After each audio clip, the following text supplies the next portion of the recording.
There is a version of intelligence that never shows up on a test. It doesn't announce itself in conversations.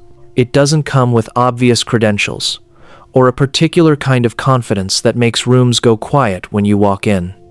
It operates underneath the surface, quietly, consistently, in the way you notice things other people miss, in the way you process what happens to you, in the way your mind moves through problems that would stop most people entirely.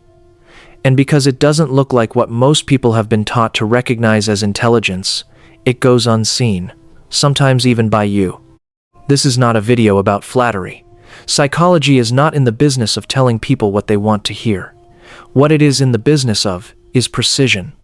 And what decades of research into cognitive science, developmental psychology, and human behavior have made increasingly clear is that the official definitions of intelligence, the ones we inherited from standardized testing and academic institutions, capture only a narrow slice of what the human brain is actually capable of. The rest of it, the larger part, lives in territory that most people never think to examine. And if you've spent your life feeling like you were more capable than the evidence around you suggested, there may be a very specific reason for that. The first sign is that you notice inconsistencies that other people walk straight past. Something someone says doesn't quite line up with what they said last week. A number in a report is slightly off. The explanation being offered for a situation doesn't actually account for all the facts. You catch these things automatically, without effort, almost without meaning to. Cognitive researchers call this anomaly detection, and it is a function of a brain that is processing incoming information at a higher level of integration than average. Most people accept the surface of things. Your brain keeps checking. The second sign is that you find it genuinely difficult to pretend to understand something you don't. Where other people will nod along to avoid awkwardness, something in you resists. You need to actually grasp a thing before you can move forward with it. This might have caused friction in your life. It might have made you seem slow in situations where others were happy to proceed on assumptions. But what it actually reflects is what psychologists call epistemic integrity, a drive for genuine understanding over performed comprehension. It is one of the most reliable markers of a rigorous mind. The third sign is that you tend to think in examples. When someone presents an abstract idea, your brain immediately starts looking for a concrete case that either confirms or challenges it. When you're trying to explain something, you instinctively reach for the analogy, the story, the specific situation that makes the principle visible. This isn't a simplification of complex thinking. It's actually a sign of it.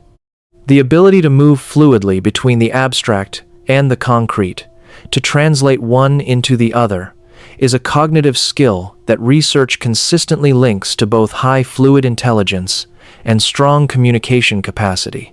The fourth sign is that you change your mind more than the people around you seem to. When new information arrives that genuinely challenges what you believed before, you update. Not immediately, not without resistance, but you do it.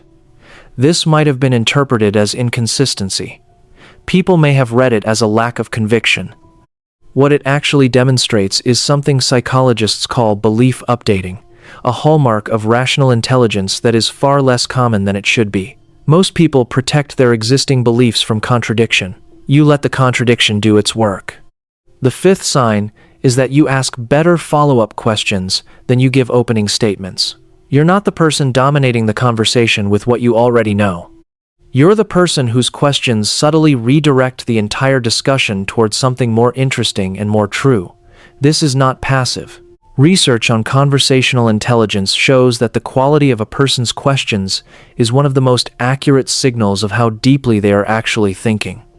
Anyone can perform with confidence. The ability to identify exactly what hasn't been asked yet requires something more. If this is resonating, if you're sitting with the quiet recognition that some of these signs are describing something you've experienced but never quite had the language for, then you're in the right place. This channel exists to give serious psychological language to things people carry without knowing what to call them. Subscribe if you haven't already, because the next 5 signs go somewhere even more specific, into the parts of your mind that the people closest to you have probably never fully understood. The 6th sign is that boredom hits you harder than it hits most people. not the ordinary restlessness of having nothing to do. A deeper kind of boredom, almost physical, that sets in whenever the environment isn't providing enough genuine stimulation. Research on intellectual curiosity and cognitive load suggests that higher capacity minds require more complex input to maintain engagement. The same situations that feel perfectly comfortable to others can feel genuinely depleting to you. This isn't impatience. It's a nervous system that runs at a higher baseline and needs more to stay calibrated. The seventh sign is that you are better at knowing what you don't know than most people around you, where others will answer with confidence. You tend to say something like, "I'm not sure," or "that depends," or "I'd need to think about that more carefully." This epistemic humility has probably cost you in certain rooms. Confidence reads as competence in most social contexts, and nuance often reads as hesitation. But what psychology consistently shows is that accurate self-assessment of one's own knowledge gaps is one of the strongest indicators of genuine cognitive sophistication. The people most certain of their understanding are usually the ones who understand the least. The eighth sign is that you have always been privately suspicious of simple explanations for complicated things. When someone offers a clean, tidy answer to something that you know contains layers, something in you doesn't settle. You keep holding the complexity even when everyone else has moved on. This is sometimes isolating. It can make consensus feel thin, make conversations feel like they stopped before they got to anything real. But it reflects a mind that is calibrated correctly to the actual texture of reality, which is that most important things do not resolve cleanly, and a brain that refuses to pretend otherwise is working accurately. The ninth sign is that you have always learned more from your failures than other people seem to, not because you enjoy them, but because something in your processing won't let them go until you've extracted everything useful from them. You replay what happened. You identify exactly where things broke down. You revise the model. Psychologists studying what they call reflective learning capacity find that this tendency to metabolize failure rather than simply recover from it is one of the most powerful drivers of sustained intellectual and practical growth over time. Most people move past their mistakes. You move through them. And the 10th sign, the one that quietly underlies all the others, is that you have always had the sense that you are capable of more than your circumstances had so far allowed you to demonstrate, not arrogance, not delusion.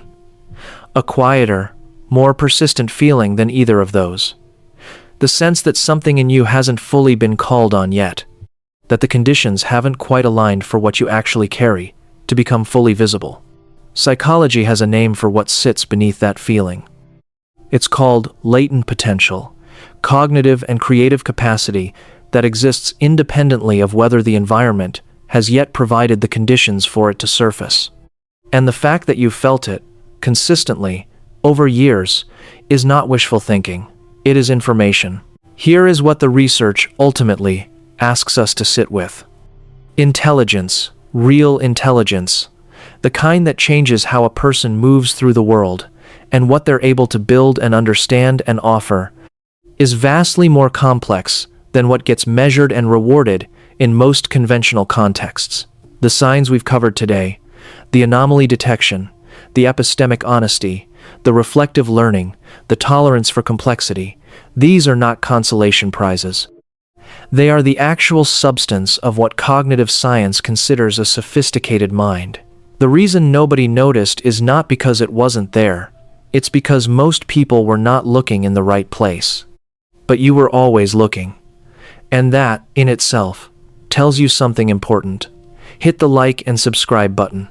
And I'll see you in the next one.